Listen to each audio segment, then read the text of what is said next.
वाढदिवसानिमित्त वृक्ष लागवड मोहीम राबवण्यात येणार आहे। राज्यात हरित महाराष्ट्र समृद्ध महाराष्ट्र या अभियानांतर्गत 10 कोटी वृक्ष लागवड मोहीम राबवण्यात येणार आहे। या अभियानाचा शुभारंभ मुख्यमंत्री देवेंद्र फडणवीस यांच्या हस्ते आज गडचिरोलीतील कृषी महाविद्यालयाच्या प्रांगणात होणार आहे। गडचिरोली जिल्ह्यातील 1 कोटी वृक्ष लागवडीचं टार्गेट असून पहिल्या टप्प्यात 40 लाख वृक्ष लागवडीचं लक्ष्य आहे।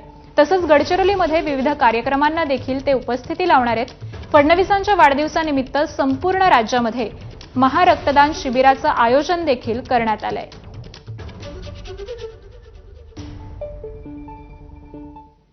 तर मुख्यमंत्री देवेंद्र फडणवीस आज गडचिरोलीत विविध विकास कामांचं भूमिपूजन आणि उद्घाटन करणार आहेत। पाहूयात।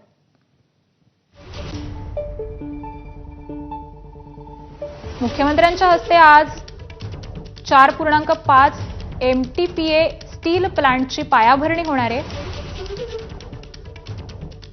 त्याचबरोबर हेड्री ते कोनसरी स्लरी पाईपलाईनचं उद्घाटन,